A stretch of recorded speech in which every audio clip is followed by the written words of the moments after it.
All right. Looks like we're up and running.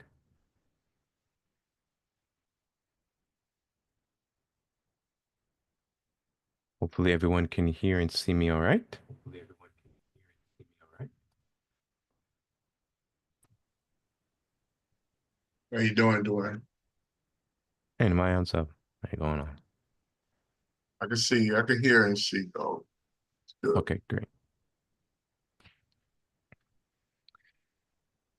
All right, so welcome back everyone. Let's go ahead and open up today's session with reciting a prayer for spiritual workers.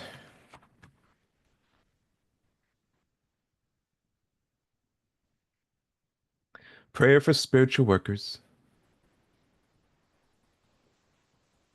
Almighty God, I bless all those who, because of their limitations, would smite me. Almighty God, I bless all those who, because of their weakness, would not heed me. Almighty God, I bless all those who, because of their ignorance, would defile you through me. And I ask, Almighty God, O wondrous power, that your strength may be given to me now, so that I might be fortified by this, so that I might go forward bravely into the world, and despite reception, send forth my love of thee throughout all races of man. Almighty God, give me the power and strength to rise above my karmic weakness, the deficiencies in the pattern of my evolution, so that I might evolve and become stronger, I, and even stronger, in thy everlasting light. O God, thy will be done. All right, welcome everyone to another open discussion on various topics session. In today's session, we will continue reviewing chapter 8 of the Ancient Language of the Soul text. As I mentioned last time, I was considering doing chapters 8 and 9 before we move in to our review of the 21 Lessons series, which is on excuse me, getting over a flu, which is on our YouTube channel. And that playlist series covers much of the foundational teachings in the teaching methodology of the International Mystic Knowledge Center. So let me run over there really quick so I can show you again where that playlist is located.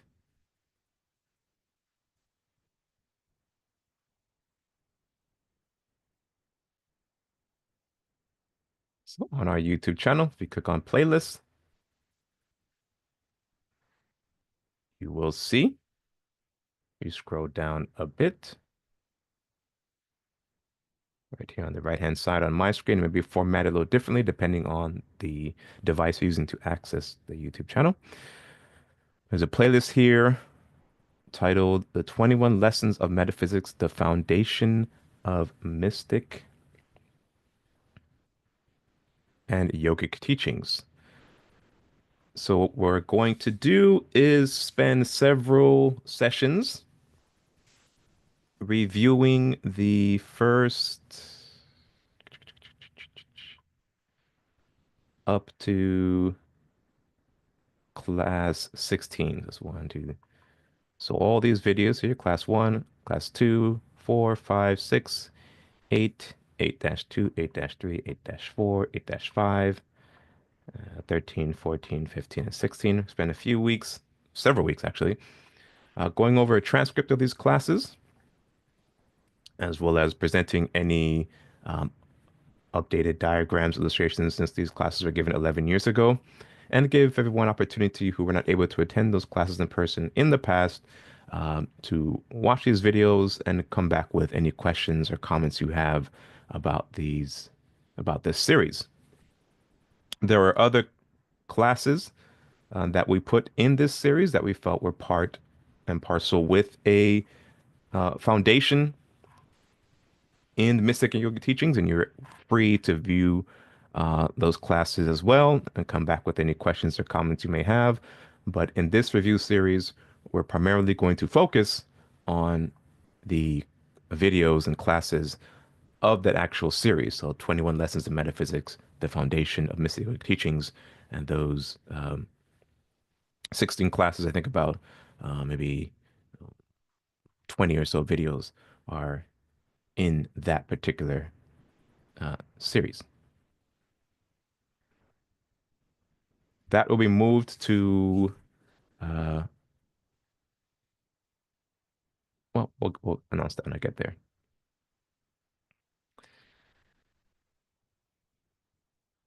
Today's session is also open discussion, so you are free to post any questions or comments you have in the chat, and I will do my best to address those for you. So you already have a question from Bipin, so I will get to your question, Bipin, as soon as I complete the announcements and move into our session proper. So announcements, as I mentioned earlier, 21 lessons of metaphysics, the foundation of Mystic Yoga teachings. I put here 15 videos, but I want to do all um, the videos that are available in the series. And so it should take us quite a bit of time to complete that 21 lessons of metaphysics series, which is okay. And then in next year, 2026, depending on how we move along, I want to go over the Serpent Power series, which is also available in the playlist. That was one of our more popular series, and that follows along with a text. And so the Serpent Power book, you can download that for free. You can purchase it from Amazon, actually physical copy, which some people might prefer, but I actually prefer physical copies of books. Or if you want an ebook version, you can download the PDF on our website, mysticknowledge.org, under one of the ebook library links. The text is there under the section dedicated to Sir Arthur Avalon, Sir John Woodworth. And his book is that book, Superpower, as well as a few other books published by Arthur Avalon, is available for you to download. And then, as usual, we do have a Florida group with their society here in which we host weekly 12 Blessings sessions. Those are Thursdays at 8 p.m., both in person and in Zoom. We also host commission services um, when those come up, traditionally as a group, and sometimes we join together with headquarters and their broadcasting of commemoration services. And then later on through the Florida group, we will review the videos series that Mr. Davis has released that specifically goes over some of the teachings given by Dr. George King and through the Aether Society, namely the Nine Freedoms and others. So if you can go back to our YouTube channel, you will see on the playlist um, a playlist dedicated specifically to a couple of texts authored by Dr. George King or published through their society, as well as lectures given by George King, where additional commentary and teaching is given on those subject matter by Mr. Davis in those videos, and we will review those as offerings to the Florida group the society in the future. All right, so that's it for announcements.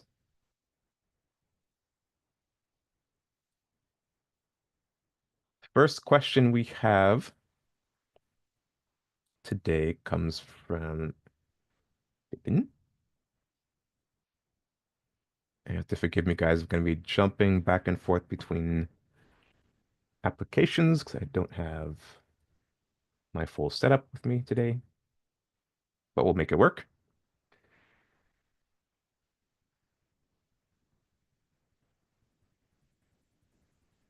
The question reads, why are people so distracted in the world and do not value real knowledge, like the yoga systems and 8 limbs of yoga, which could change the world in a good way?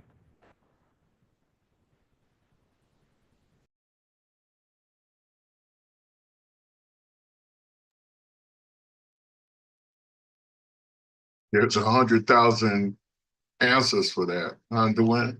Yeah, that's a big question. That's a lot to go in Yeah. there.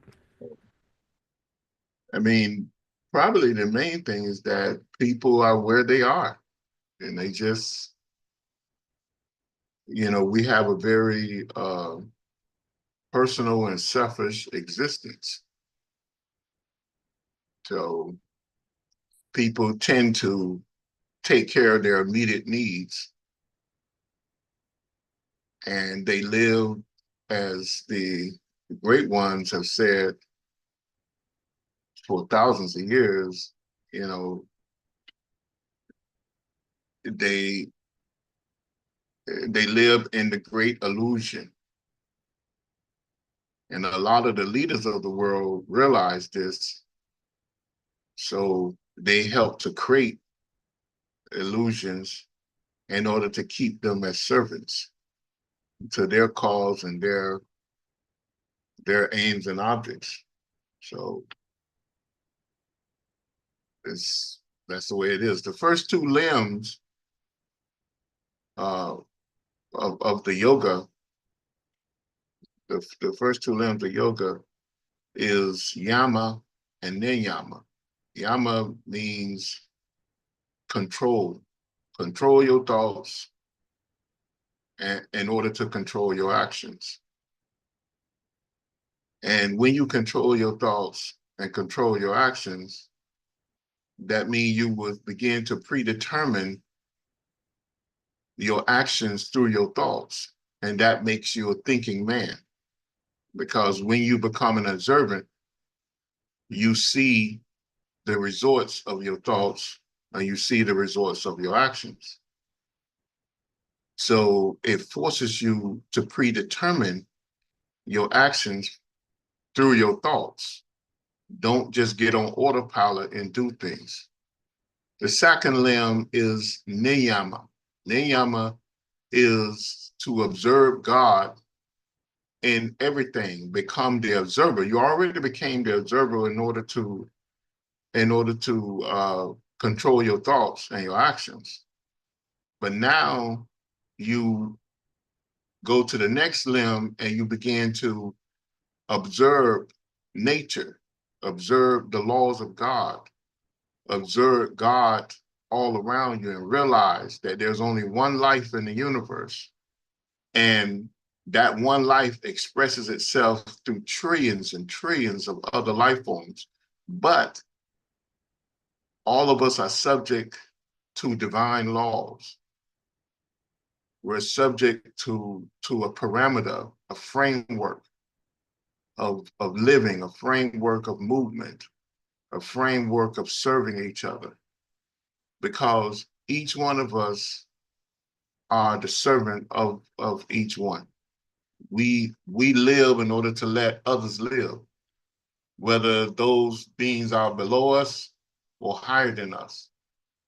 And in Niyama, you begin to realize the magnificent power of God and that you are a part of this. So, of course, the leaders of the world, the people who crave power, they don't want the rest of the world to think like this, because the first two limbs will destroy their kingdoms. So maybe that's one of the reasons why people don't think like this, because they hide this information, or they misinterpret it, or they dismiss it until they can utilize it to promote their goals and aims and objects. And that's my way of looking at it. But I'm sure there's 100,000 other ways to look at it. Hope that answered the question.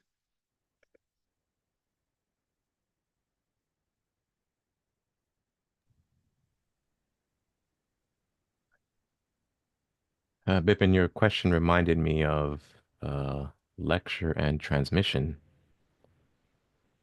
Um, or transmission, and then a lecture on the transmission from the Dear Society. The transmission is called From Free Will to Freedom. Excuse me. And in this, um, both um, Monster the Six and the Master Theorists speak in this transmission. And then in this recording, um, Dr. George King goes into a lecture, about an hour and a half lecture, expanding on um, the two transmissions given by Master the Six and the Master Theorists. Um, it's available on cloud.atheist.org. It's titled From Free Will to Freedom. It, the transmissions are very advanced metaphysical treatise. And even though Dr. George King in his lecture tries to simplify it, it could still be um, quite advanced. And I would highly recommend and suggest that you take a listen to this recording. And and in our playlist, Nehemiah has given lectures on the difference between free will and freedom. Um, Also, in the Nine Freedoms lectures, it goes quite in detail of what freedom is and um, how it is achieved, it's attained here on this earth, the path for achieving freedom through the Nine Freedoms. But in describing the difference between free will and freedom, it goes into great detail about what Nehemiah just answered. Um, the current situation here on earth, and in Master Theorist in this lecture talks about desire and how it is used as a factor to embody the consciousness and trap us into um, the web of the dark forces created for us. And we, well, created for ourselves, that we are responsible for that. And limitations we place upon ourselves in each incarnation. So it's very good listen. Um, and I would highly recommend you take a listen to it. Jot down and listen to it several times, many times as necessary. Jot down any notes, any questions you may have, and then bring them back, and we'll be glad to discuss um, this lecture and any questions you may have.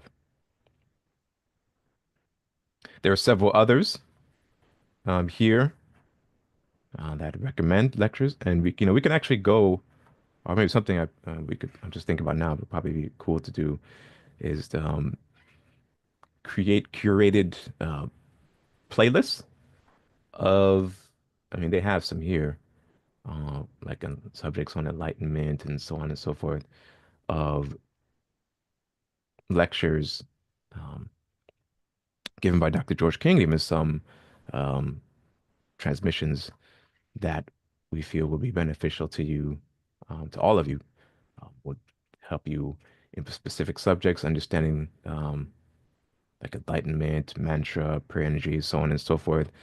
Um, then come bring them back. Any questions or comments you have on them, and then we can have discussion on those. That may be something we add when we go over teachings of the Dear Side, Dr. George King, through the Florida group at a later date. Okay, let me stop sharing that. So if there's any other questions here.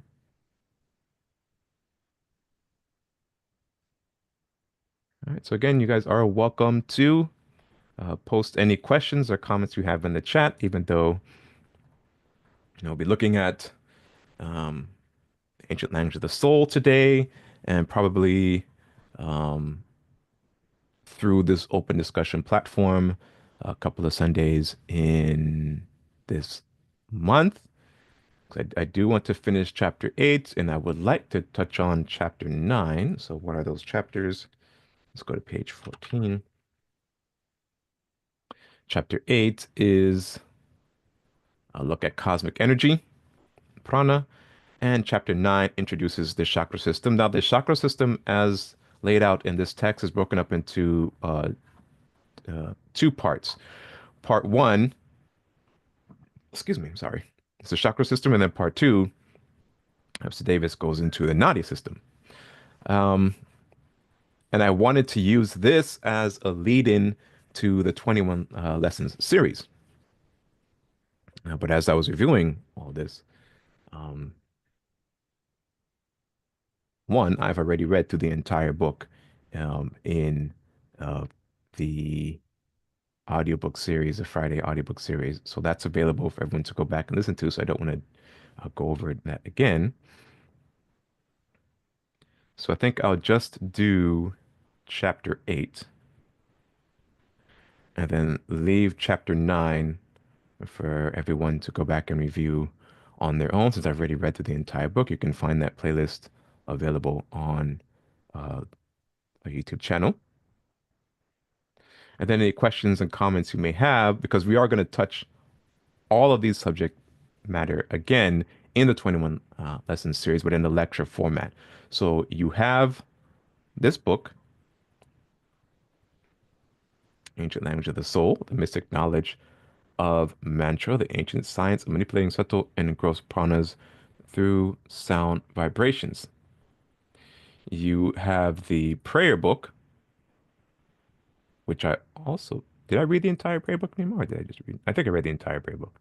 Yes. Yes, I read the entire prayer book, so that's also available in the Play the series, or you can um, pick up a copy of the prayer book as well.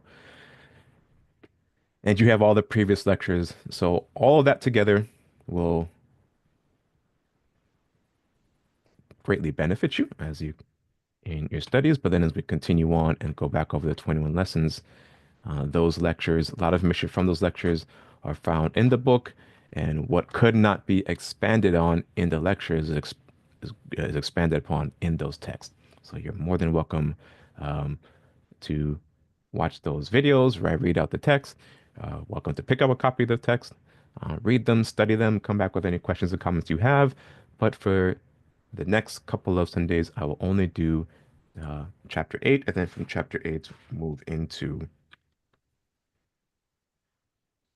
the 21 lessons and upcoming weeks. Stay tuned to MeetUp, where I will announce uh, when we'll start the 21 lessons. It'll be at the when we complete chapter 8. So if we complete chapter 8 this Sunday, then the following Sunday or from the following session, we'll move into the 21 lessons.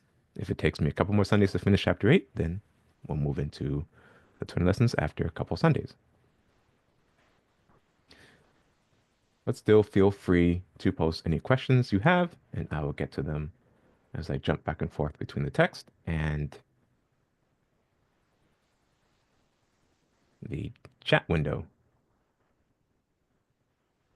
So last time we looked at the Shakti principles came out of the Shakti principles came the Mahabhutas. And we stopped at reviewing the subtle elements, which is Akasa, Vayu, Tijas, Apas, and Prathivi.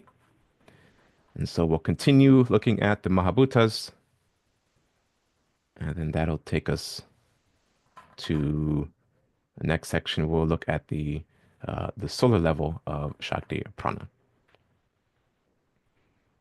And again, as I'm reading, feel free to post any questions you have in the chat, and we'll still be able to answer those for you.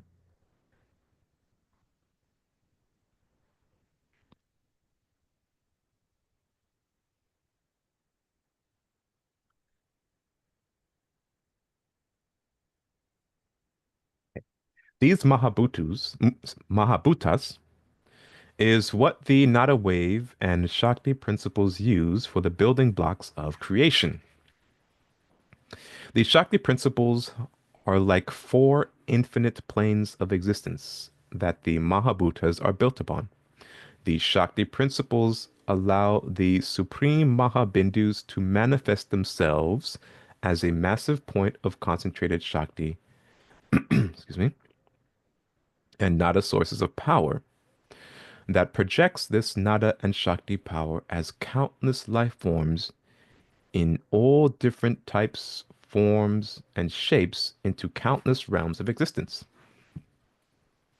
This wave of Nada or Sabda forces projects itself from the Shakti principles as pure consciousness embodied in the Mahabhutas, creating the subtle universe that the physical universe is built on.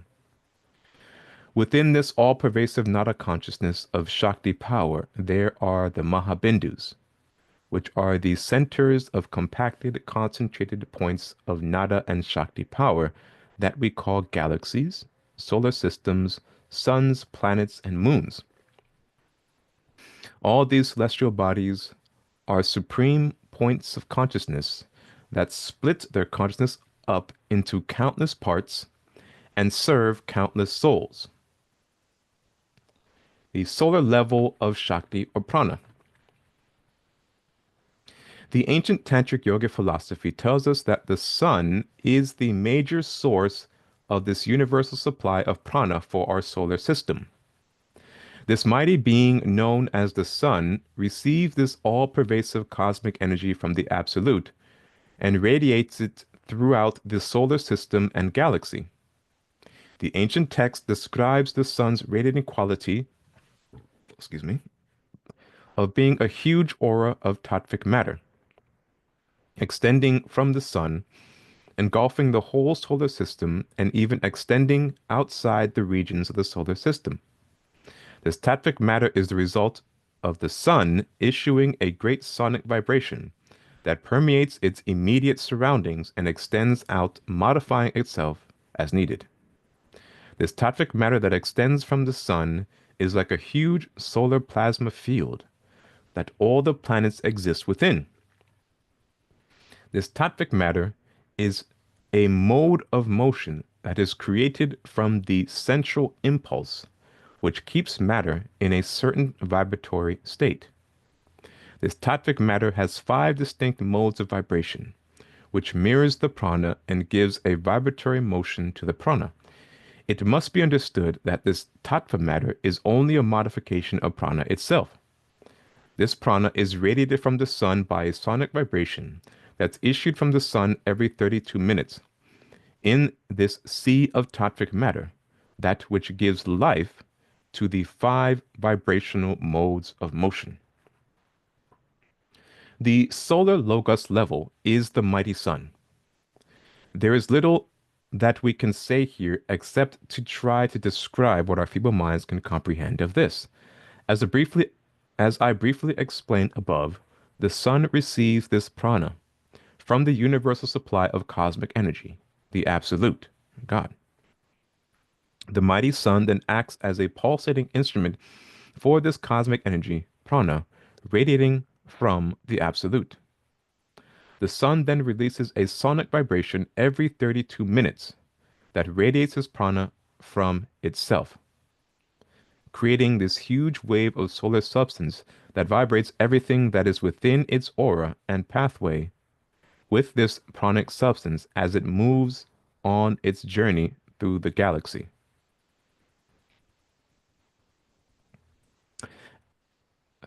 Just to clarify that the pulsating instrument, the pulsating that's referred to here is that sonic vibration every 32 minutes.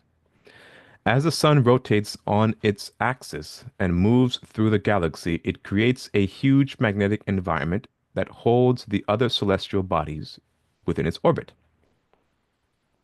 Each one of these celestial bodies or planets receives its prana being radiated from the sun.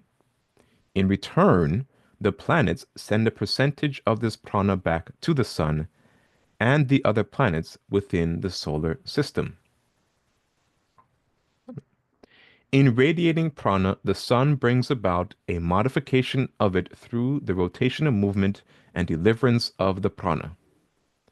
We are told this by ancient texts of Tantric philosophy that this modification is described as tattvic matter produced from the sonic vibrations and solar rotation. Excuse me. This tattvic matter seems to be a combination of prana, the sun's solar substance, the modification of both of these forces from the rotation and sonic vibrations being released from the sun. Another factor that could be part of this tattvic matter is the solar light being radiated from the sun.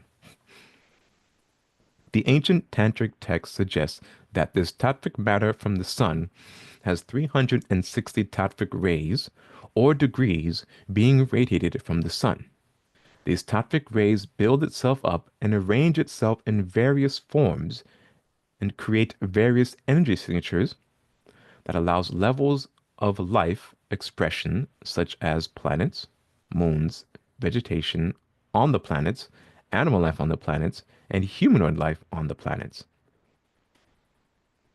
The tattvic signatures seem to be a result of the pranic motion when it's being radiated from the sun, and the motion of it as it interacts with the planets and life forms on the planets.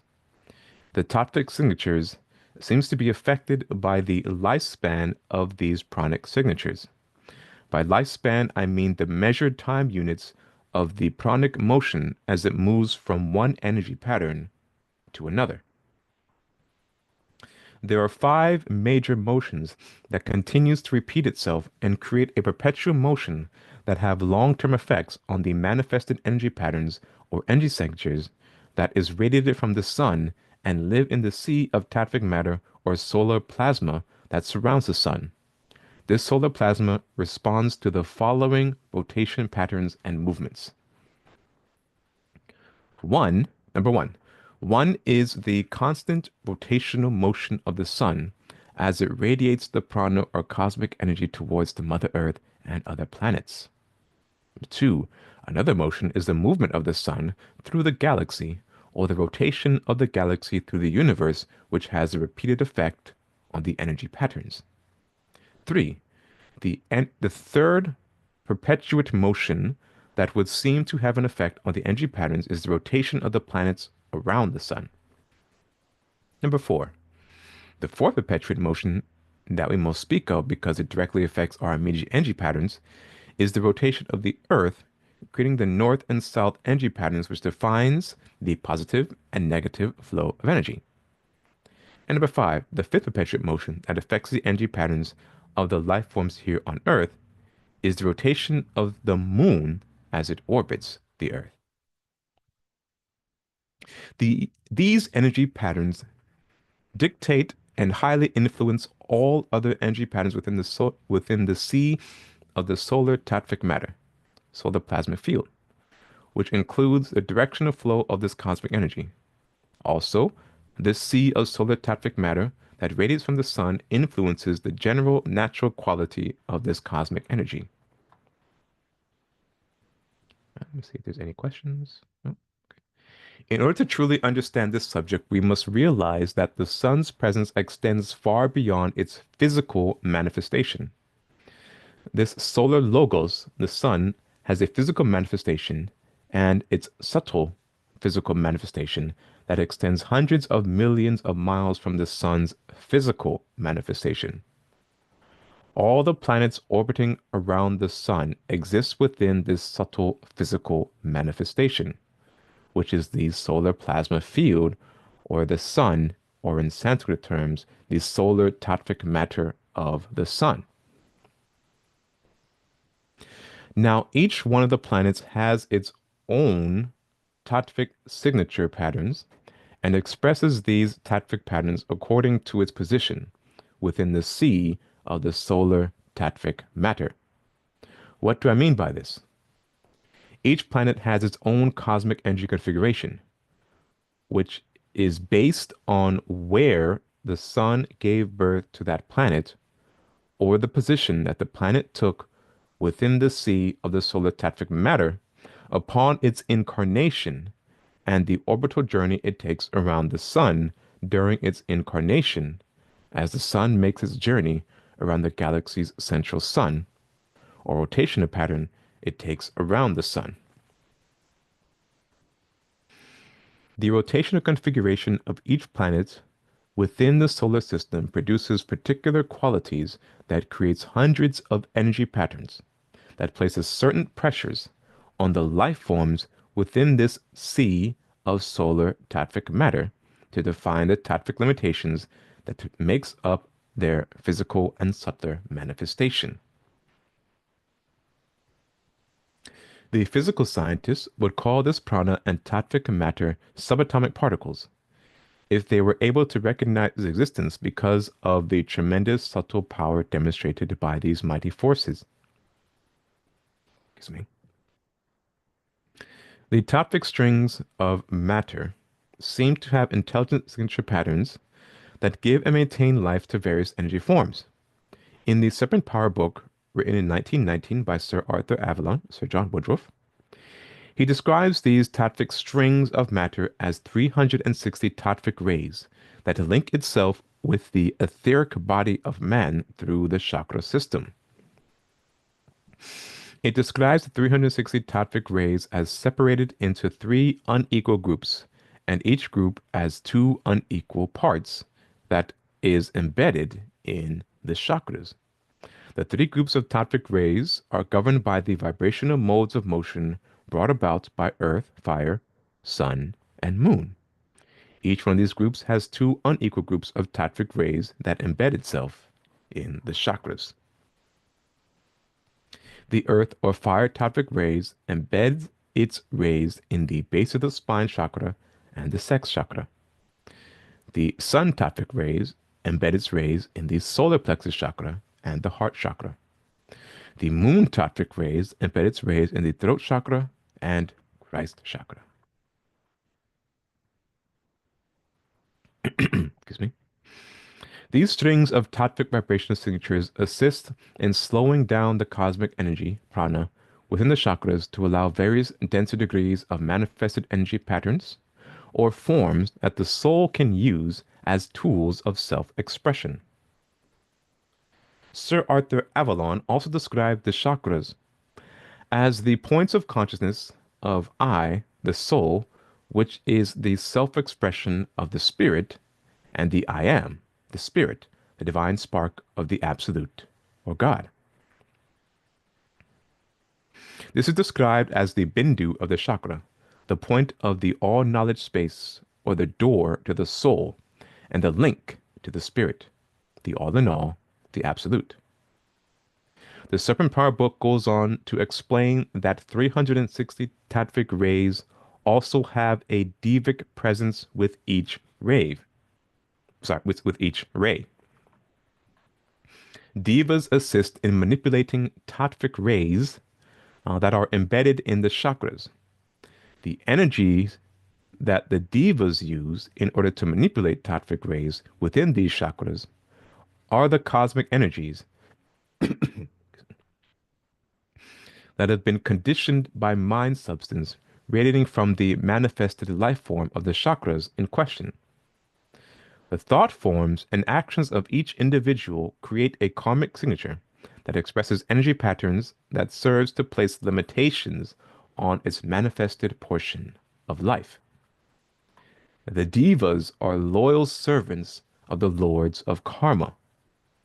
The devas have been mistaken as angelic beings, but they are a race of beings whose sole purpose is to strictly work within the laws of karma by manipulating the energies brought about by the thought and actions of mankind and all other life. The Devic kingdom takes the energies that have been conditioned by the thoughts and actions of mankind and manipulate these energies in order to create and maintain the environment we live in, strictly according to the laws of karma. Prana is a Sanskrit word that means absolute energy. Prana is the universal principle of energy or force. Therefore, all energy derived from it. Therefore, all energy is derived from it. Prana is exhibited in all living beings and so-called non-living things. We are told in the ancient Eastern teachings by yoga philosophy that prana radiates from a universal supply, absolute of God, throughout the universe, galaxies, and through the central sun of each galaxies, and down to the solar logos, the suns of each solar system, and out to the celestial bodies or planets such as the Mother Earth.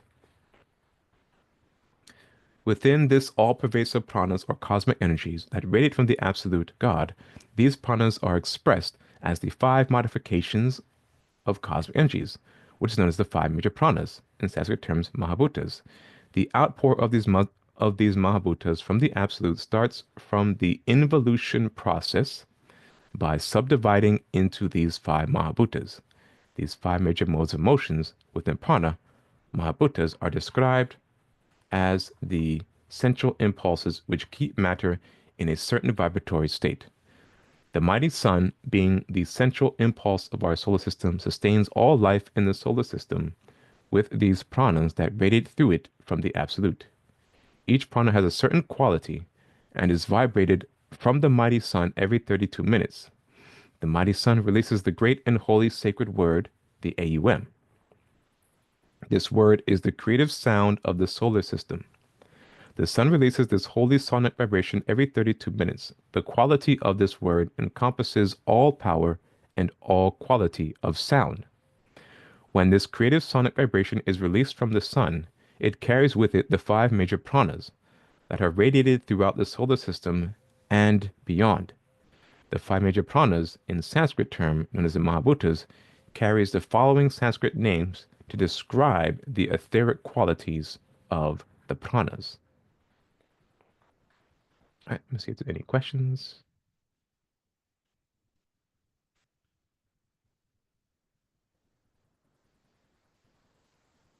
Okay, Tom, I see your question.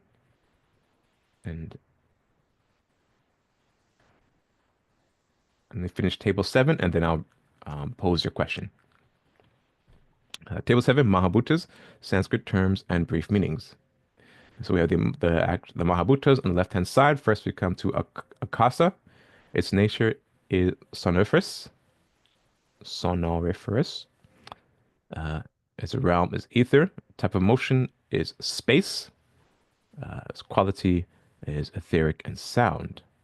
Next, Mahabhuta is Vayu. Its nature is tangiferous. Its realm is ether. Type of motion is locomotion, and its quality is air and touch. Next, we have Tejas. Its nature is luminiferous. Its realm is also ether. Type of motion is expansion. Its quality is fire and color. Next, Mahabhuta is Apas.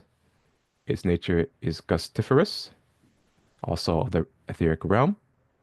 Type of motion is contraction. Its quality is water and taste. And the final Mahabhuta we have here is Prithivi. Its nature is odoriferous, also the etheric realm. Type of motion is cohesive resistance. Its qualities earth and smell.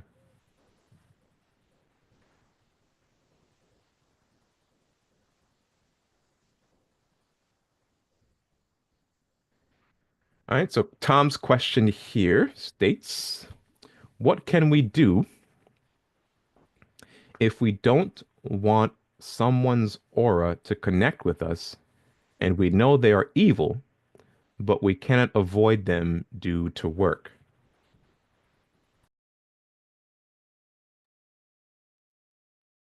Oh, and welcome, Marcus. Thank you for joining us. And welcome everyone who's joined us. Thank you. Well, the minute you speak to someone, you're linking with them mentally, and if you link it with them mentally, you're linking with them through the auric uh, ethers or auric astral level or the physical auric level. So as long as you're communicating with them, you're linking with them.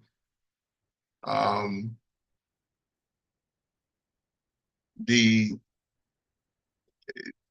In other words, if you feel that that person is, or you cannot resist their negativity or whatever, uh, limit how you communicate with them, and stay on subjects that they can't possibly discolor your aura. And also, if you live a certain life, these people will they will try to stay away from you, because most people who exhibit negative auric emanations and generate these things, they need that in order to stay where they are. So to come around people who are not doing that, they don't feel, they feel very uncomfortable. So you just, if you do the things that they don't like to do, then they will either change, join you, or get away from you.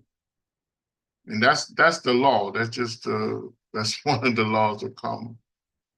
Uh, you notice that uh, people who love to party, they don't like, they don't like to be around people who don't love to party. That's just the way things are.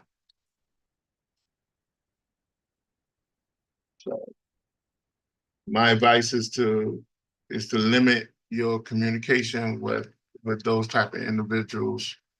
By you raising your vibrations, they'll have to raise their vibrations in order to stay in your presence.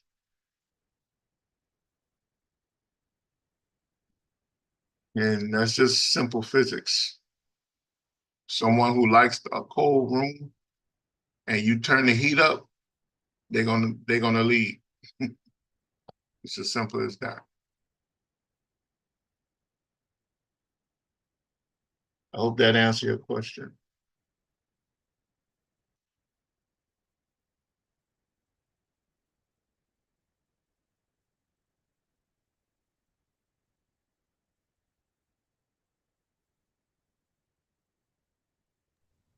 Good afternoon. Welcome, Lucinda. Thank you for joining us. Mm.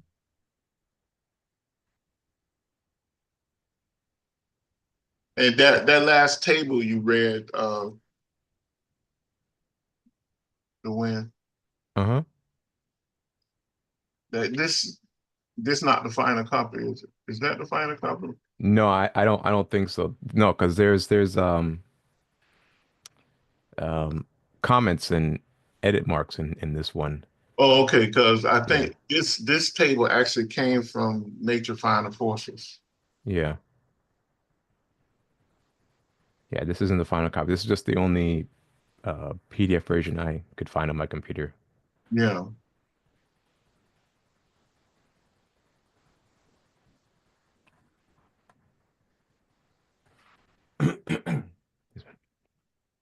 Okay. So each one of these pranas and its many sub-aspects raised within it have a diva connected to it. These pranas are defined as the fire rays, the sun rays, and moon rays. These rays assist in the involution process from cosmic ether to subtle etheric matter to gross matter. Ancient translated doctrines on this subject describes them as 360 diva rays that manipulate the rays through the manas, mental substance that is being influenced by the thoughts and actions of man. In respect to the divic rays, in their assistance in the evolution process of the human body, I refer to the Serpent Power book by Arthur Avalon. And then here we have this table 8 with the petals, tattvas, sensitive matter, and granty nuts of the chakras. Let me see if I can fit this all on one. Okay, that's better. So if we start with the Muladhara, or the base of spine chakra, 4 petals. It name of its tattvas is Bhuta. The sensitive matter quality is Earth. 56 tattvic rays of the fire group, and also effective quality is fire. And its conversion point for both the Muladhara and the Svadhisthana chakra is the Rudra Granthi. Svadhisthana, the sex center. 6 petals. Tattva is Agni, which is sensitive matter quality of fire. It has 62 tattvic rays, and its effective quality and group name is Agni Kanda. Kanda. Next, we have the solar plexus of the Manipura chakra. It has 10 petals. Its tattva is Apas, or sensitive matter quality of water. It has 52, 52 tattvic rays. Its reflective quality and group name is the sun, or Surya, and it belongs to the conversion point of the Vishnu Granthi. And also belong to the Vishnu Gnati conversion point is the heart chakra or the Anahata chakra, containing 12 petals. Its tattva quality is Vayu or matter quality of air, containing 54 tattvic rays, and it also belongs to the Surya or Sun uh, group. Next, we have the throat center of Vishuddha chakra, 16 petals. Its tattva is Akasa. The sensitive matter quality is ether.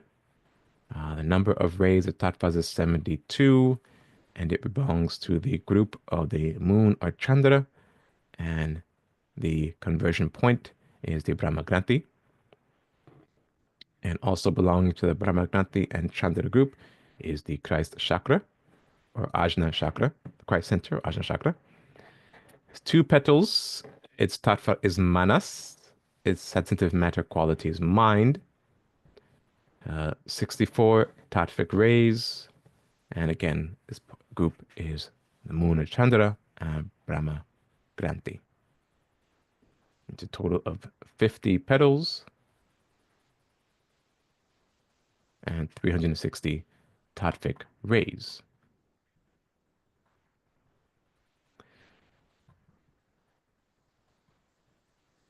The table above outlines the chakras and their Sanskrit names. In addition to the names of the chakras, it describes the 6 energy configurations within the chakras. Each one of the following energy configurations within the chakras serve to slow down the pranas by solidifying it. Excuse me. The energy configurations are the chakra petals, sonic vibrations. The name of the major tattvas for each chakra, the number of the tattvic rays, the reflective qualities and group name, and the conversion points of the chakras to form the Granthi nuts, which are the strings of tattvic matter groups that we spoke of earlier. The table is based on the information gathered from the Serpent Power book. Right. The terrestrial flow of prana. Give me 1 second here. Just see if I could finish this today.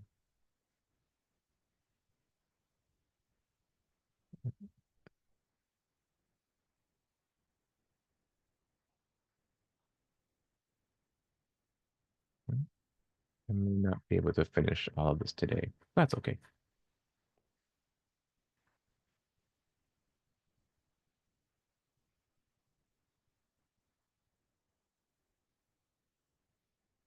Yeah, so I'll do the terrestrial flow and then I'll stop at the. Oh no, I could start the human flow. The terrestrial flow of prana. Once the pranas reach the earth, the akasa prana aspect acts as a mother aspect. It surrounds the earth and conditions it to receive the other pranas. As the earth rotates on its axis and orbits around the sun, the pranas express the positive and negative aspects. The positive prana radiates through the earth during the daytime while sunlight is visible. During the nighttime, the sunlight is reflected from the moon and other planets, creating the negative reflective aspect of the prana. Positive prana travels from north to south and east to west through the earth and its surface. The negative prana travels south to north and west to east through the earth and its surface. So there's a diagram here, but that's a little hard to see. I think I have that. Uh,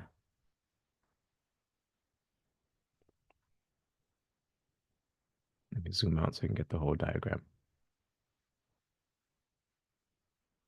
And so here's another representation of that diagram representing the positive and negative flow of prana.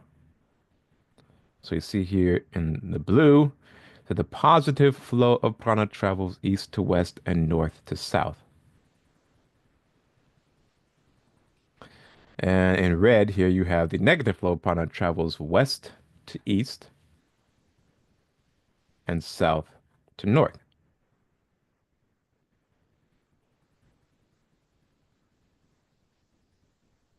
So you listed here, you have a Divic day or the Diva days, or no, a diva day, a diva day, and night is 6 months. So 6 months of night and then 6 months of day equals um, a diva day.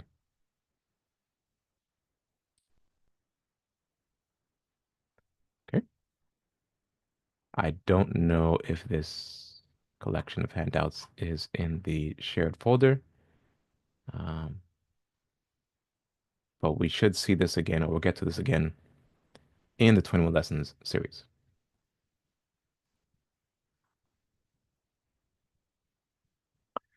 The rotational flow of energy that the Earth receives from the sun helps to create the existing realms of the Earth, subtle and physical.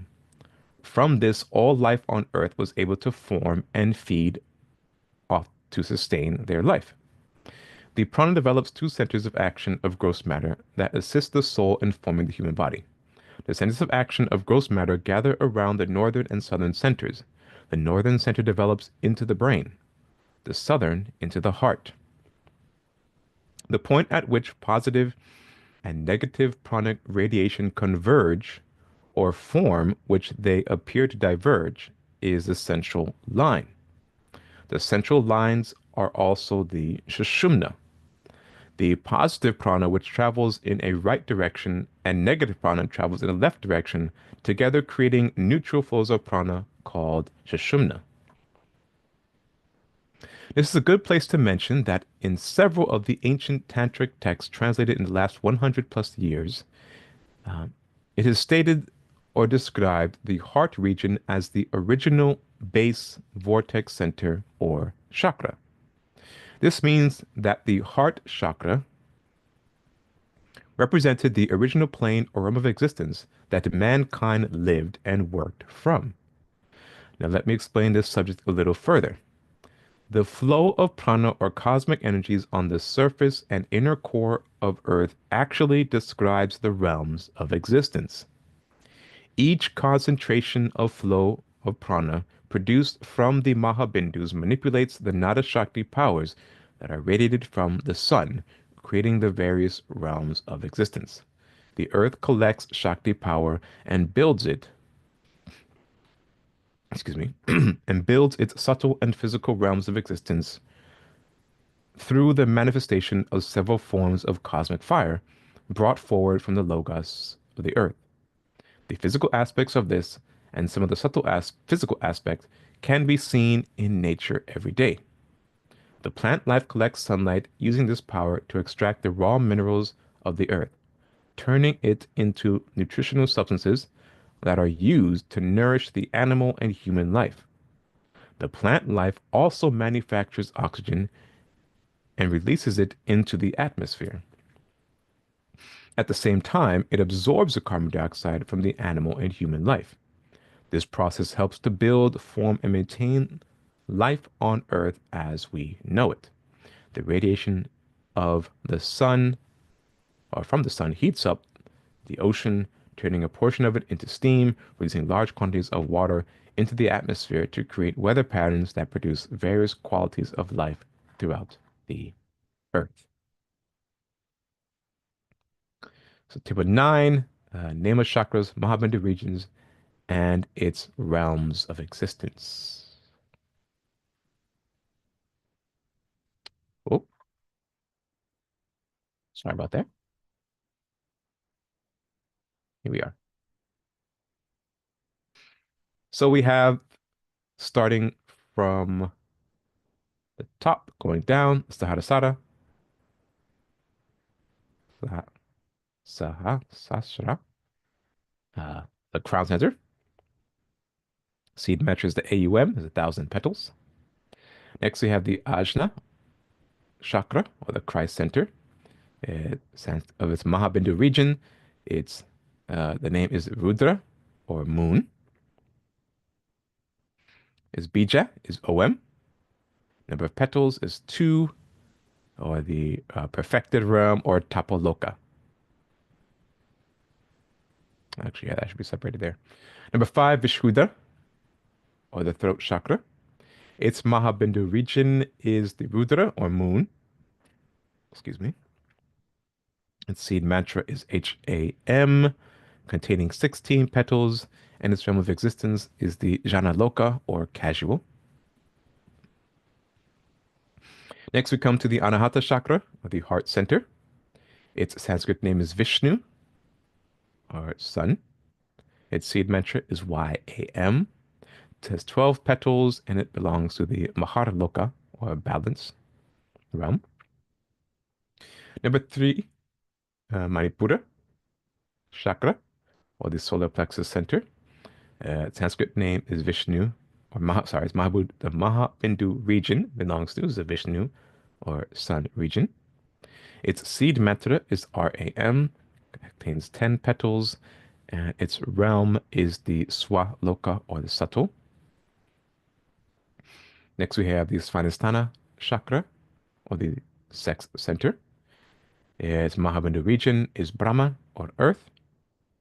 Its Bija seed mantra is VAM, has 6 petals, and the realm of existence is the Bhuvara Loka, or astral. And finally, we come to the Muladhara chakra, or the base of the spine center. Its Mahabindu region is Brahma, or earth.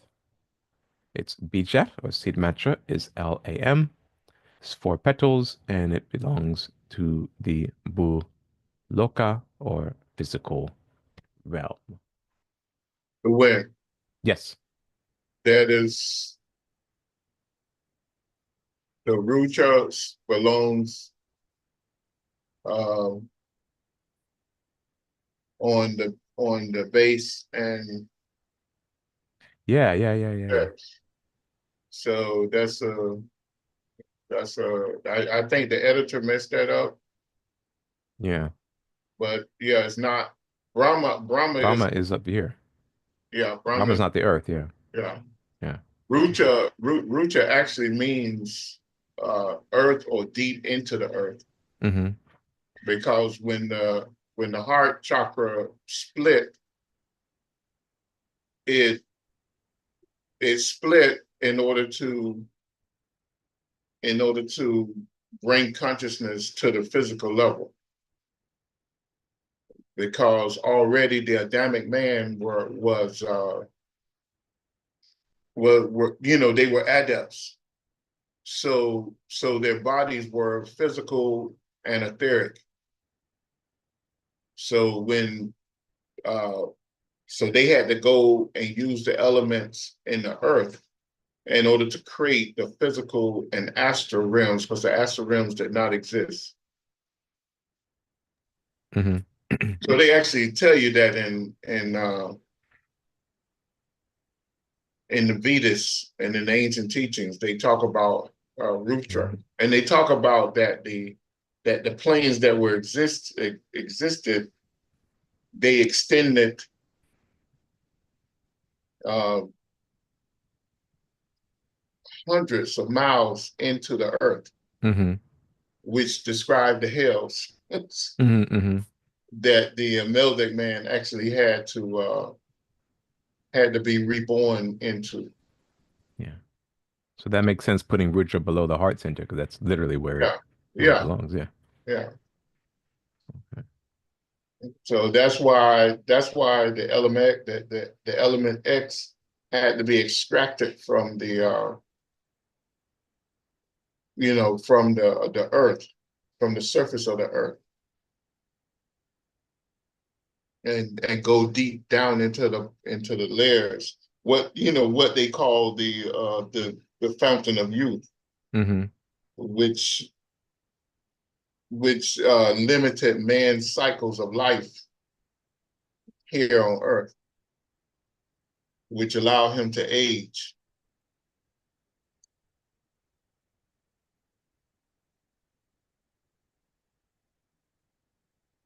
So if we were to believe the stories of the Bible, a lot of those characters that they talk about had to live before uh, the current civilization. The calendar had to be greater, in other words. Mm-hmm. Mm-hmm. because they wasn't affected by by the metamorphosis of the earth, where the earth began to change and we took on a more physical existence than a more gross physical existence than an etheric, Hmm. because the astral world and the gross physical world is a distortion to the Mother Earth.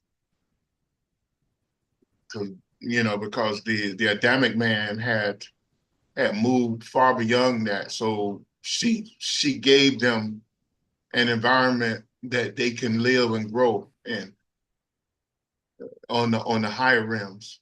Hmm. And by introducing the Meldic man, that timetable had to be pushed back and the gross physical planes had to come into existence again. That's what the Granty Knots is all about. Hmm. That was the ring pass knot.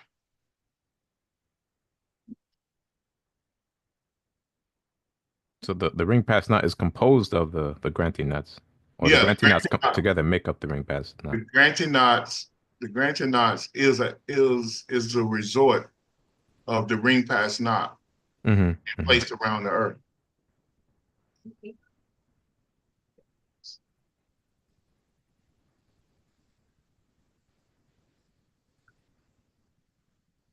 So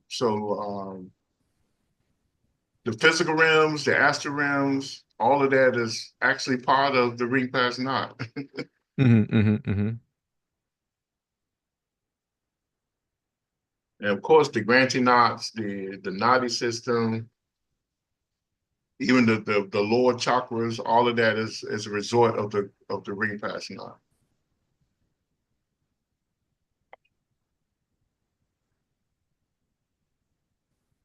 Because remember, in the etheric realms,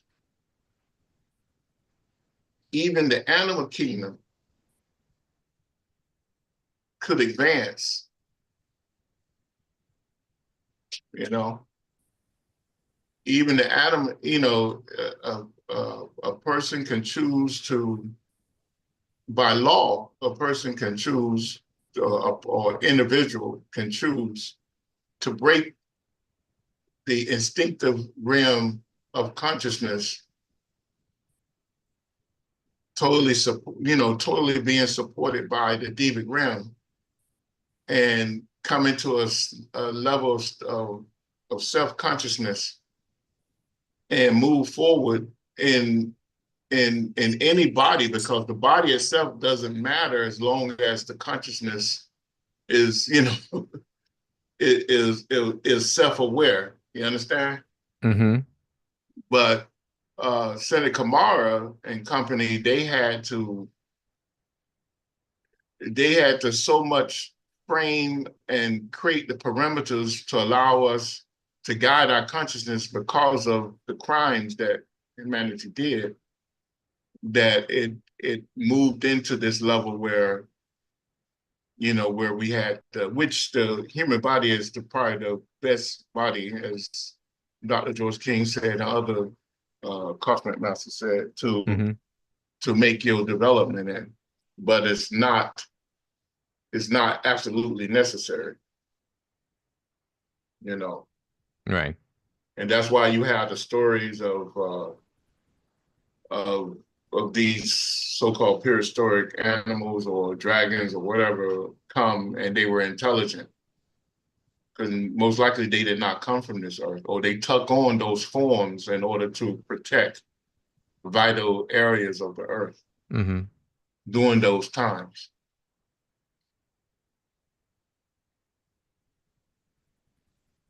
So when you read the ancient teachings, that's what you're looking at. But a being inhabiting an animal body on the etheric realm would be very different from the animals we know in this realm. Like they'd be consciously and fully aware and fully intelligent, probably more so than we are now. Yeah, because when you look at, if you believe the ancient teachings, some of the ancient teachings that describe some of these animals or dragons or whatever they want to call them, they they were intelligent. They were able to talk. They were able to defend certain areas. And and when you look at it, most likely like the dragons or the so-called mythical dragons, Mm-hmm. they came here in order to defend maybe the 49 psychic centers of Earth or something like that. Mm-hmm. Mm-hmm. So if mankind or anything came in those areas, they ran them out. Mm-hmm. Mm-hmm. They didn't want them to pollute those particular areas. So they Mm-hmm. guarded them the same way. And then you see that in in the ancient depiction of the chakra, of the chakras. In the chakras, they depict certain animals protecting certain chakras. And these Right. Mm-hmm. animals are nothing but devic beings. You know, they may come in the form of of an elephant or an antelope or whatever, you know, or some Mm-hmm. strange um, animal that we don't even recognize, you know, or some strange body that we don't even recognize, like Cali. Mm-hmm. Mm-hmm. So, but what it was were they were describing, in my opinion, they were describing uh, entities that they had seen that was protecting vital areas of the earth. Because Mm-hmm. even to this day, all the way up to the beginning of the last century, when a lot of the masters that came from the Eastern countries, they described beings that did not look like human beings, Mm-hmm. protecting the Himalayan mountains or protecting very holy places or on you know all the way up even in starlight. Dr. George King spoke about it, that these beings that were there and were protecting. Swami Rama spoke about it. Paramahansa Yogananda spoke about it. You know, these vital areas where you know, they seem to be protecting these holy areas. Now you got the ancient aliens on the show talking Mm-hmm. Mm-hmm. about everything that people have said in the past about certain holy places, how there were beings there protecting those places. And the local people who live in those areas, they don't have to be convinced because they've seen them, you know. Mm-hmm. Mm-hmm. So, but in the ancient teachings, you know, they tell you what's going on. You just got to be able to read it, understand it, research it, and see. Down to the chakra system, the realms of existence, it's all there. So it's not that you have to have a head, arms, and two legs all the time. Mm-hmm. Mm-hmm. You know, and you know when you develop yourself to a certain degree, you can create a shade of yourself, and that shade can be a dinosaur. Right. Mm-hmm. You know, it can be a dragon, it can be all those things. If you, it just depends on how strong you are and projecting and pulling together that matter or energy configuration in order to exist with them.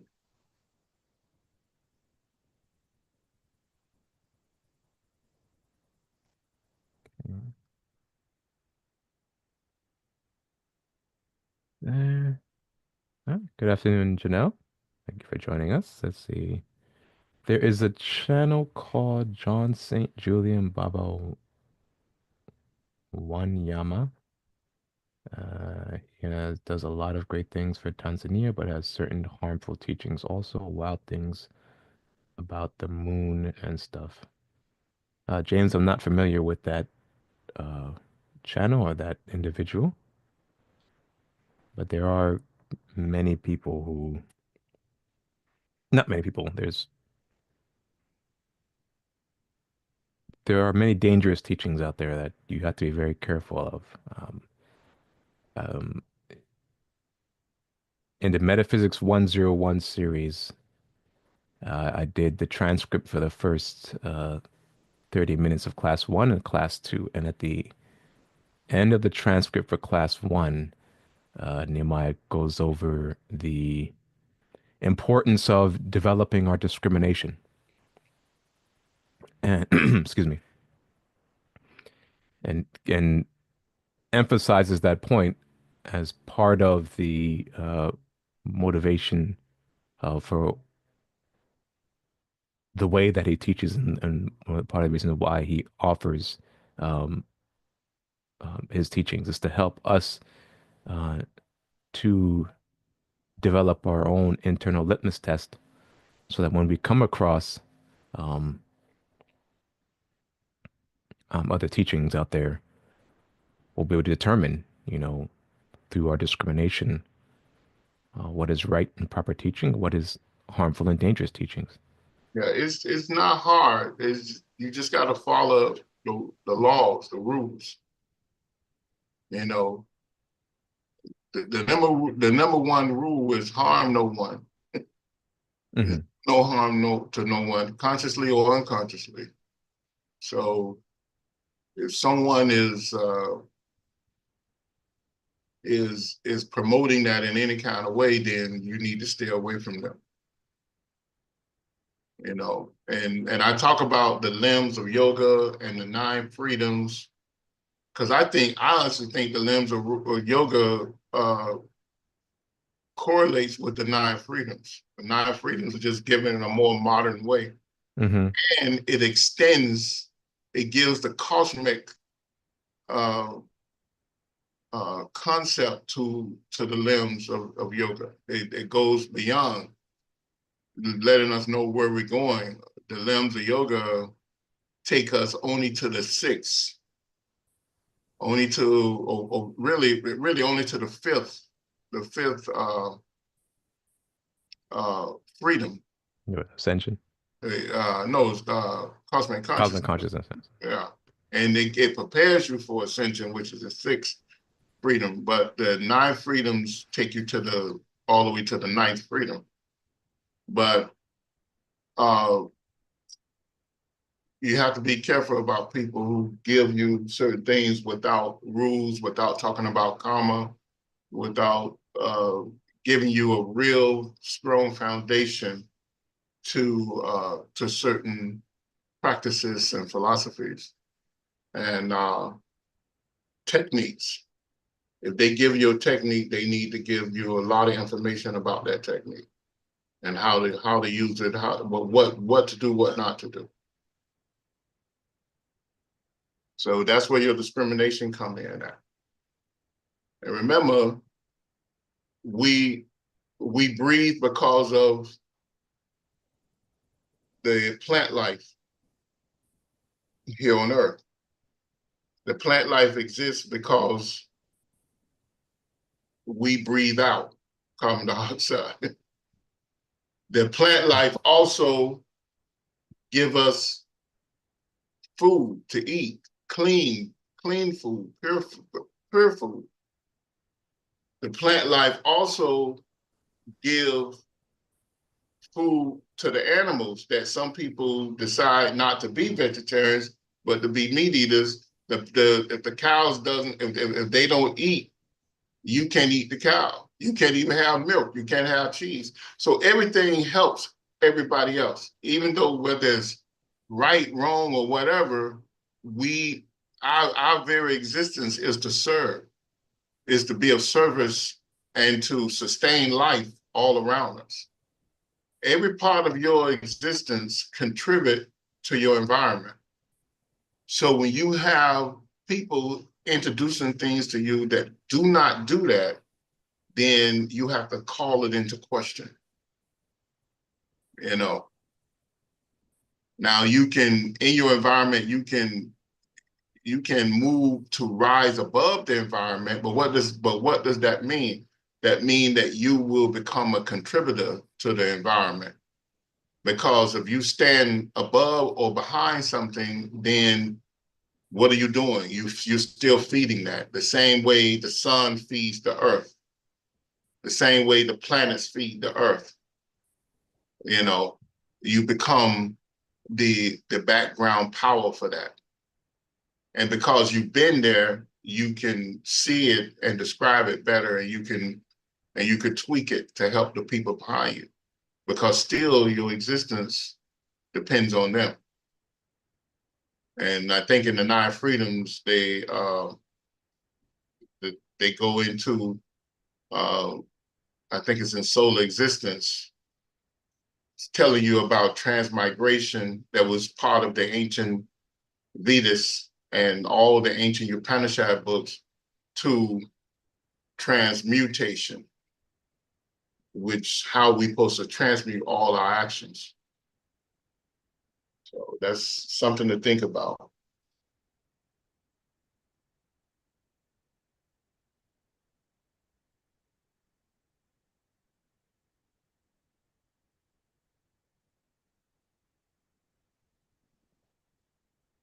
Let's see. James says here, the problem is when you try to explain things that have a spiritual science behind them. I guess the people you're trying to explain it to, I assume you mean James, they shrug it off as ego. So we have to grow out of that at some point. Well, it's just like I just explained, what I was explaining just now, I mentioned known, qualified science. See, the scientists and even the politicians, they take these teachings that was written down, thousands of years ago, and they put it in their system of operations. So truth is truth, whether you come to them from a spiritual level, from a political level, or from a pure physical scientific level. If you know that because all of them are pulling from the spiritual teachings that's been left behind for us. Democracy was written by mystics. The so-called democracy that United States lived by and the other countries lived by, it was written by mystics.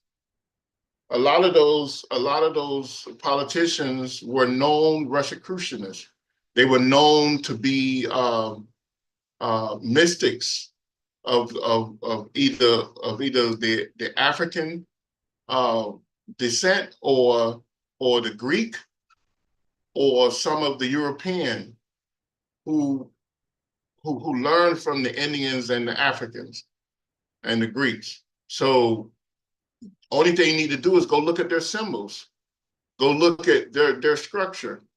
It all came from spiritual teachings, So you can, I mean, you don't have to go spiritual. You can go from any level.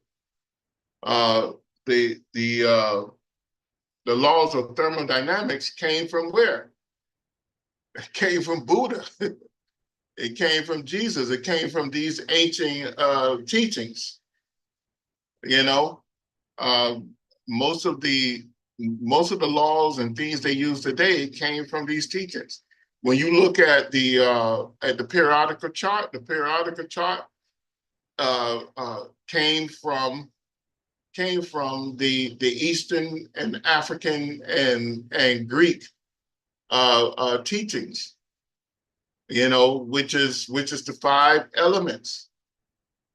When you break that periodical chart up, they gave them all the different elements that they have looked at is nothing but a modification of Shakti from those ancient charts. And the nuclear scientists tell you that. You just got to go and study and look. And the nuclear science, they always go back and quote these ancient teachings. And it moved them. So you don't have to go spiritual. You can go and tell them from a scientific point of view, from a scientific political point of view, You know, although they not living it, they may say all men are equal and all of this stuff, and they have these beautiful words, but they don't demonstrate it in action the same way a lot of the churches have these beautiful words, but they don't strive to be those beautiful things. You know, they go opposite, but it's there. So you can always catch a person. That's something you want to waste your time on. You can always catch them and say, well, if you don't feel that way, you know, what about this? Why do you do this? Why, you know, why not just go live in Russia or North Korea or whatever? I mean, you could always say that. You know, they come here because of the whole utopian way of living that America tried to birth, which was based on metaphysics, on metaphysical science. Just go back and look at history. You know, the reason why the religions kind of change is the persecution that people had all over the world, and they came here, and you had freedom of religion, and majority of the religions were actually metaphysicians. They were mystics, and it warped. It warped when politics got into play. The history is there for you to see. So, but and wrong politics, not real, true politics, but wrong politics.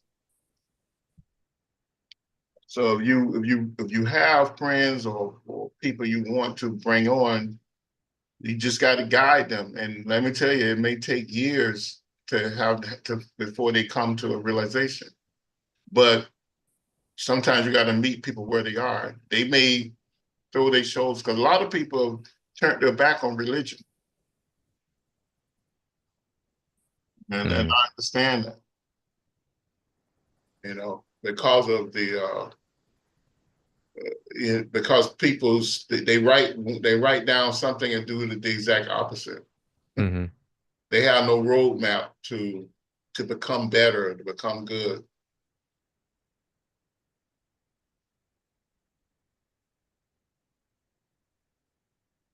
And I hope that answers your question.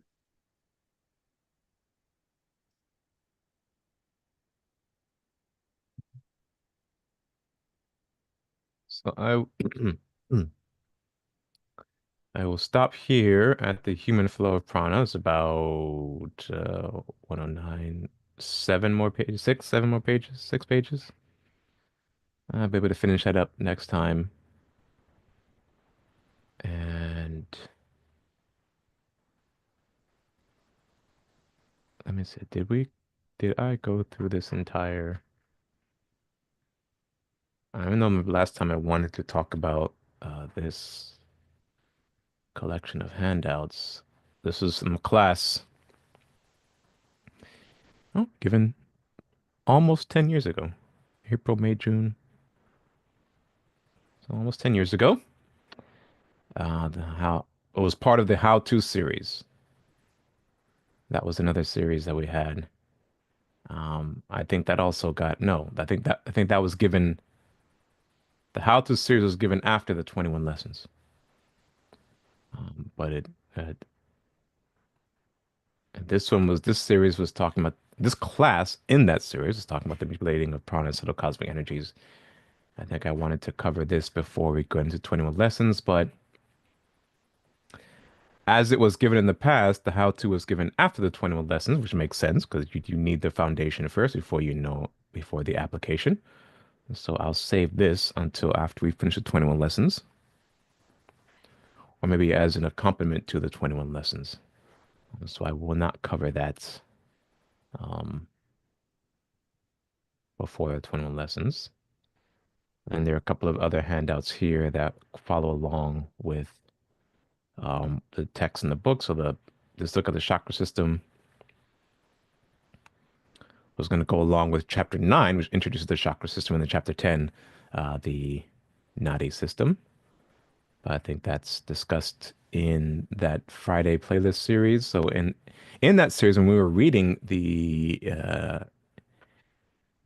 Ancient Language of the Soul, I think we used Yeah, the Kindle version, Amazon Kindle version of that book or PDF. I don't know. You guys can go back and look at it. But in that series, I also incorporated more up to date Hannah's illustrations, and we also had the author available that we asked questions and had a discussion with that as well. So I think we went over a lot of these handouts. This is a new or relatively new major piranhas uh, diagram that I don't think you guys have seen before. I was going to use this one as well to I think I'll save this one for the 20 lessons as well. But no, I think in the human flow we do talk about the prawns within the human flow. So yes, we'll cover this diagram as well as no, not that one. Another one that I had queued up here when we finish up the human flow next session. And this one, I did want to go over this after we finish chapter 8 as a way to help us understand the subject matter covered in chapter 8, the cosmic energies. All right, so that's all for next time. Next time we'll finish up the human flow, and then we'll do a review with this handout here, the Mystic Knowledge of Prana Flow, which presents the same information but in an illustrated format. And then we'll jump into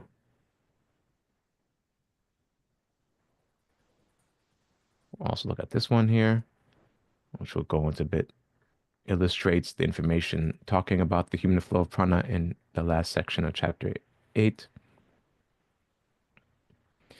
And then that'll take us into the 21 lessons, which actually uh series I'm pretty excited to cover. I remember when that series was given, and it was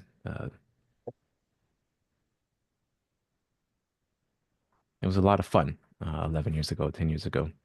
As you go back and watch those videos, let me switch over to see what I'm looking at. Um, do take plenty of notes. Um, write down any questions you may have. And if the class is not there, so I think class 3, class 7, and a couple others that are not here, I think either those are private or they were not recorded for some reason or another at that time.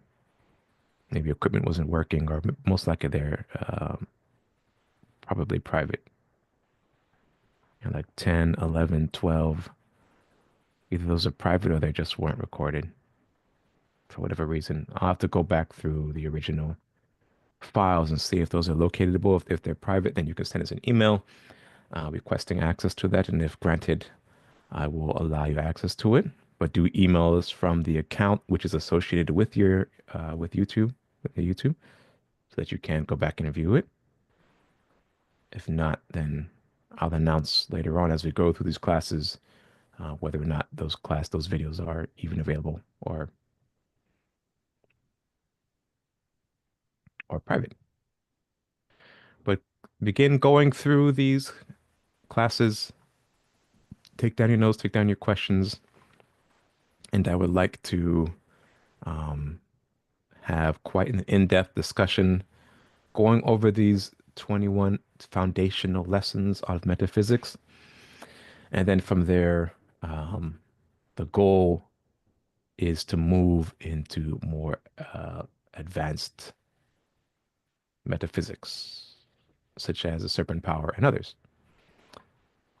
All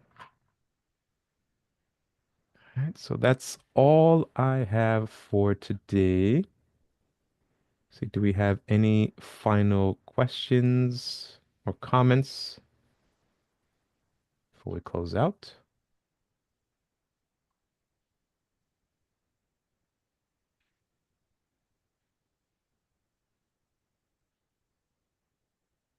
Sure. Thank you, Stephen. Thank you for your comment. Thank you for participating and joining us.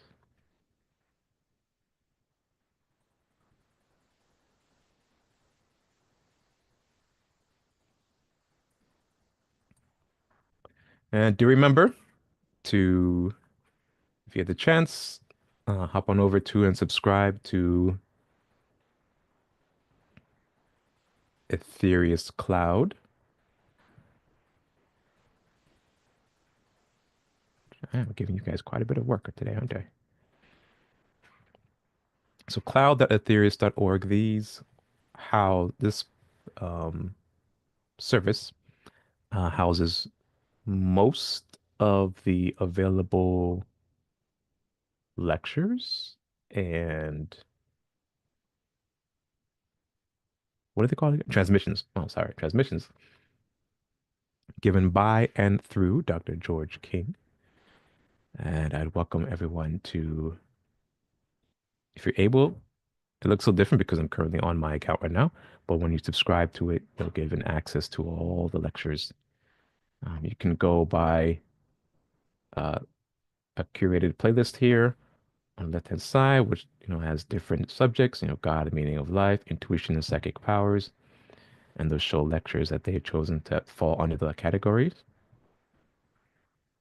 If you guys like, we can also create curated playlists as well for you. And usually when if you guys have a question about something and it sparks in mind this particular lecture, either I recommend it or Nima Davis will recommend a lecture.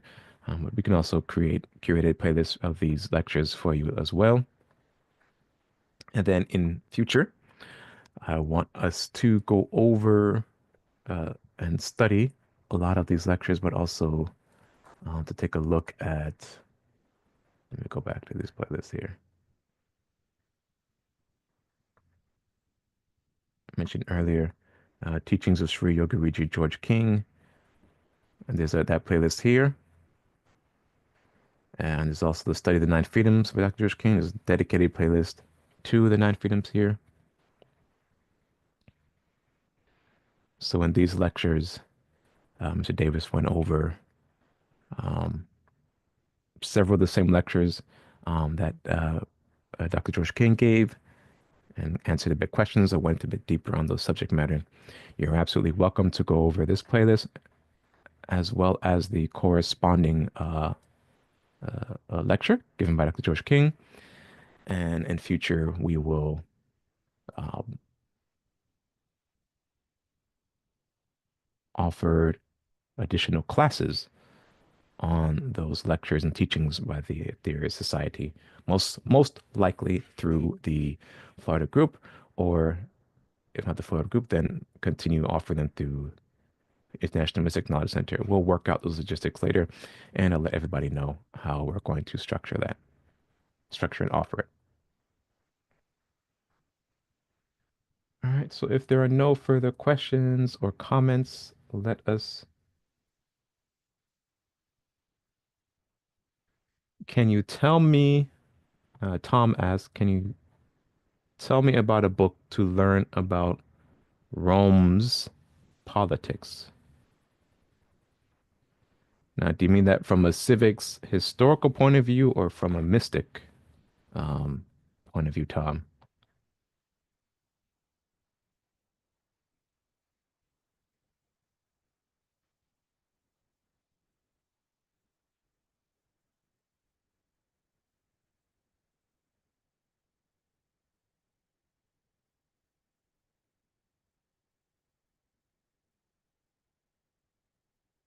From both.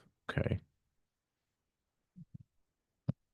No, I can't recommend any one book, but I would tell you to study history and try to study history not written by the conquerors of history, but people who were just good historians. And you would see that one thing that it showed that Rome and most of Europe, they they um, they adopted the laws and principles of other nations to make it a part of theirs. And and then they just tweaked it to their own nature or way of doing things. So, and that's from real historians, not the historians that they conquered and then they just wrote history the way they wanted. It's similar to what they're doing here now in the United States. They trying to wipe out certain segments of history and not tell the real story. And what they did to the Indians, what they did to the Mexicans, what they did to the Moorish nation, uh, what they did to so many civilizations that was here before them. So you just gotta study the real history. It's a task, but if that's what you want to know, it's good to know.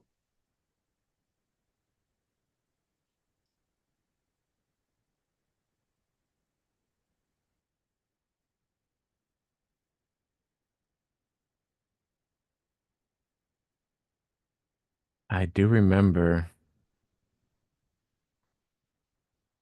It's a hard read though, Tom, but I do remember um, Madame Blavatsky going into the true history of humanity, and she does touch on. I think in the Secret Doctrine, I think she does touch a little bit on Rome. Dr. George King has a lecture called "Today as in the Days of Rome." Um, that's a good one, but Yeah, Madame Blavatsky. he says volumes in one sentence, and so it'll be that may be a bit Yeah, advanced for you as well, but it's a good listen to. Madame Blavatsky, her book on the Isis Unveiled, she goes into the history and in the secret doctrine, she goes into the mystic part of it. Hmm. And she goes into the mystic part of it in the Isis Unveiled, but still is, and then she wrote it from a level of not a conqueror. She wrote it from a level of what she discovered on her journey, you know, and what other what some of the Great White Brotherhood told her, but it's still a little bit of her in there. The same way with Alice Bailey. Alice Bailey gives the history in certain parts of it as well, but still they still interject their opinion in there. I think Alice Bailey interject her opinion more than what Madame Blavatsky did, but it's good to study. It's good to look at, and I think that's why they tried to discredit uh, these uh, these great teachers. They were great teachers. Madame Blavatsky, Annie Besant, Alice Bailey. They were top notch type teachers, but they they let you know that it was a lot of that stuff was not true. And Dr. George King did the same thing in some of his writings. He did the same thing too, but his he had so many missions to do that he couldn't really get into that.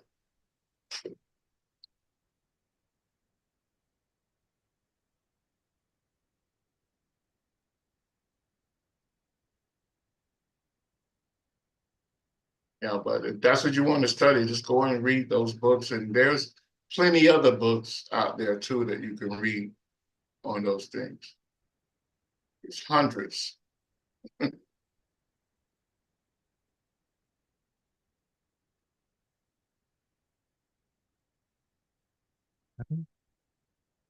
Let's go ahead and close out today's session. I just lost the chat window. Uh-oh. Oh, I see it here. Yeah, Roman numerals are interesting also, but zero ultimately revolutionized math. Actually, there is, oh, what's his name? It's one of the great sages that in the Upanishads. Uh, I was studying his work because a lot of his work was revolutionized. Um, long before um, Newton, those other guys. I'll look up the name and bring it back to you. But his work in advanced mathematics back in ancient India um, inspired a lot of the Western math and science mathematicians and scientists. Oh yeah, the fate of Maldek was horrifying. What's even more scary is we were there. What's even more scary is humanity might be is trying to, well, won't be able to head down the same path because we won't be able to do to the Mother Earth uh, what we did to Maldek will be stopped before that point. But it's sad to think about, James, that we haven't learned our lesson. When will be the next session? Good question. So,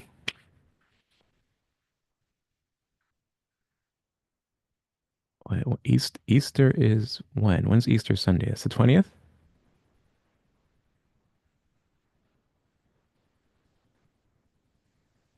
Or is Easter next week or the following week? Oh, the 17th, I think it's 18th. the 18th. Yeah, the 18th. That's Easter. Okay, so yeah, we'll have a class on the 13th because I want to finish up chapter Oh, 8. no, Good Friday is 18th. Yeah, Good Easter Friday's the 18th. Sunday the 20th is Easter. 20th. Okay, so 13th, yeah, 13th I want to finish up this chapter 8 and finish up all the preparatory stuff to move into uh the 21 lessons series. So, and we probably won't have class Sunday the 20th, that's Easter. So then the 27th, that's when we'll start the 21 lessons. So that gives everyone this week, next week, and the following week to prepare for. Oh, is that 21 days? Yeah, I think so. Yeah, 21 days. 20, no, that's not 21 days. Yeah, 21 days to prepare for the 21 lessons. There you go.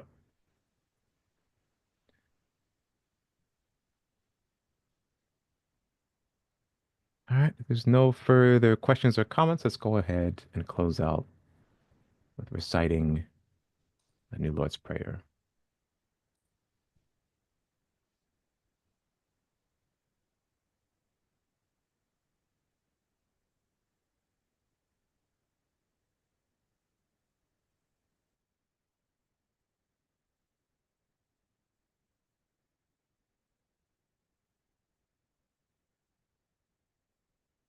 The New Lord's Prayer.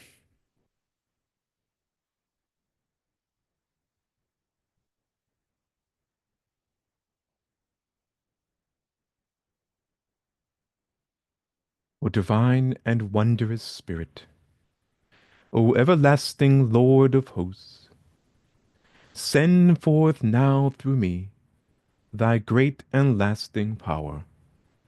Allow me, Almighty God, the lasting privilege of radiating to all the world thy great love, so that those who suffer may be given the power and energy to rise above their weaknesses.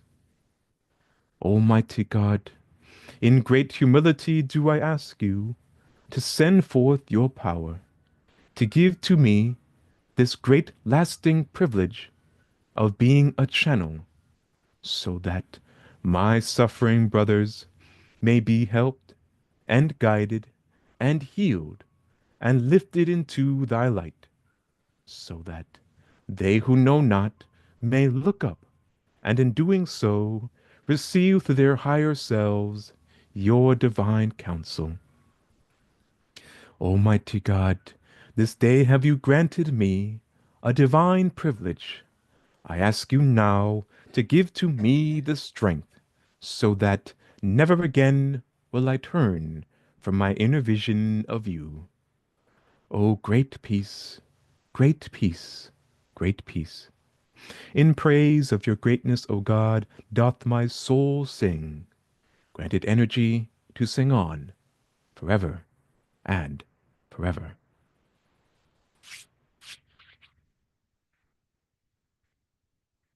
All right. Thank you very much, everyone, for your kind attendance and participation. If you have any questions or comments that you would like to pose to us, you can send them to us via email.